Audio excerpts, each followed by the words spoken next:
სანამ თამაშის შეფასებაზე გადავალ, მინდა თითოეულ თქვენგანს მადლობა გადაუხადო.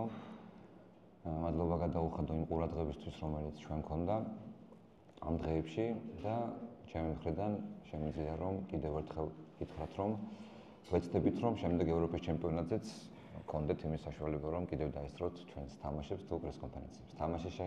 თამაშის შეფასებას რაც შეეხება ამ დღეებში ძალიან ბევრი საუბარი იყო ჩვენს იღბლიანობაზე და მე მგონი ბოლო ორმა თამაშმა ეს ყველაფერი დაამსხვრია, თუმცა ეს რა თქმა უნდა ხუმრობით თუ სერიოზულად ვიტყვით, მაშინ უნდა აღვნიშნო აუცილებლად ის ფაქტი, რომ წითელმა ბარათმა მთლიანად შეცვალა გეგმები ჩვენი. პორტუგალიის ნაკრების ძალაზე ხა მე ბევრს არ ვისაუბრებ, უბრალოდ ერთს ვიტყვი, რომ ძალიან ძლიერი გუნდია, მე მინდა მათ რომ ჩემპიონობა უსურვო. გულწრფელად ვიძახი ამ ყველაფერს, იმიტომ რომ დიდი ხანია ისინი მიდიან მაგზაზე, ბევრი ფინალიც ითამაშეს. პლუს ძალიან კარგი ურთიერთობა გვხსნელებს ერთმანეთში და მხოლოდ ძალიან თბილი დამოკიდებულება ერთმანეთში, ზოგადად ამ ორ ჩვენ მე და თავარწმუნებს შორის, ასევე ფეხბურთელებს შორის. ძალიან ძლიერი გუნდია, რომელმაც იცის თუ როგორ გაათამაშოს ის უპირატესობა, რომელიც უკვე შეხვედრისობამ მას მისცა. საბოლოო ჯამში ვთვლი რომ წითელი ბარათის შემდეგ, განსაკუთრებით პირველ ტაიმში ძალიან დასანანი გოლი მივიღეთ, რომელმაც კიდევ უფრო დაამძიმა ჩვენი მდგომარეობა. მეორე ტაიმში ვეცადეთ რომ თუნდაც მცირედით მაინც გაგვერისკა, მაგრამ საბოლოო ჯამში ვთვლი რომ ის გოლები, რომელიც ჩვენ მივიღეთ, თუნდაც 10 კაცით, ნამდვილად არ იყო გასაშვები. განსაკუთრებით თუ ავიღებთ ბოლო წუთებს, უბრალოდ ყველაფერი ერთად ეჩინა თავი, იქ იყო დაღლილობა, აქ იყო უკვე ის ემოცია, რომელიც მთლიანად წავიდა, აქ იყო უკვე ის გრძნობაც, რომ უკვე ფეხბურთელებიც მიხვდნენ, რომ უკვე ძალიან რთული იყო ამ თამაშის შემოტრიალება, ამიტომ ერთობლიობაში მივიღეთ ის დიდი გაკვეთილი, რომელიც დღეს მივიღეთ.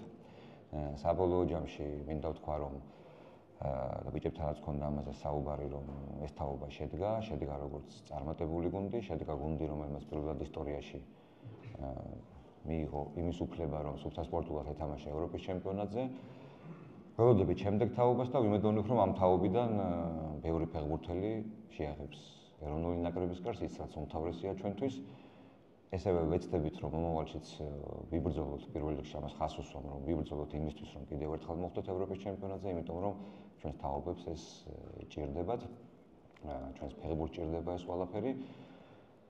რა თქმა უნდა, 4-0-ის წაგება ძალიან ცუდია. ეს არის ყველაზე დიდი ანგარიშის წაგება მას შემდეგ, რაც მე მთავარწნელი ვარ, ჩემთვისაც ძალიან მძიმეა ეს ყველაფერი, თუმცა ამ ყველაფერს აქვს მეორე მხარე და ეს მეორე მხარე არის ის, რომ ჩვენ ვითამაშეთ ევროპის ჩემპიონატზე, ვითამაშეთ საკმაოდ ღირსეულად. ბოლო ტურამდე გქონდა ჯგუფიდან გასვლის შანსი და თუ თქვენ ალბათ ყველა მიცით ძალიან კარგად, რომ ჩვენი დონის გუნდებიდან მე მგონი ერთადერთი თუ არა ერთ-ერთი ვიყავით, ვისაც ბოლო ტურის წინ ჰქონდა ჯგუფიდან გასვლის შანსი. გული მწყდება ძალიან ბევრ რამეზე, გული მწყდება პირველ რიგში იმაზე, რომ ჩვენ არ ვიყავით ჩვენი თავის საუკეთესო ვერსია ამ ევროპის ჩემპიონატზე. მე ეს ბიჭებსაც ვუთხარი, ეს დასამალი არ არის, ეს ფაქტია და ამას აქვს თავის მიზეზები. პირველ რიგში ეს არის ის უდიდესი დანაკლისები, რომელიც ჩვენ გქონდა და ძალიან რთულია, როდესაც ევროპის ჩემპიონატის დაწყების წინ სამი ძირითადი შემადგენლობის ცენტრალურ მცველს კარგავ. ამას დაემატა საბა საზონოვის ჯერ გმირობა, ამ სიტყვის არ მომერიდება, თუ სპორტსმენი შეიძლება იყოს გმირი, საბა საზონოვის მაგალითი, თუ ის თუ როგორ ჩაატარა მან პირველი ორი თამაში, ეს ამის ნათელი დადასტურებაა.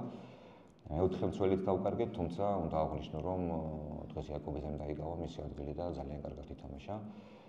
ამ ტრავმირებულ ფეხბურთელებს უკვე დაემატა ის გუნდის ლიდერები, რომლებმაც რეალურად ძალიან დიდი როლი ითამაშეს იმაში, რომ ჩვენ დღეს ყველანი ერთად ვართ ევროპის ჩემპიონატზე, მაგრამ სამწუხაროდ დაეწყოთ ის უთამაშებლობა, რომელიც საკმაოდ წლებია უკვე გრძელდება.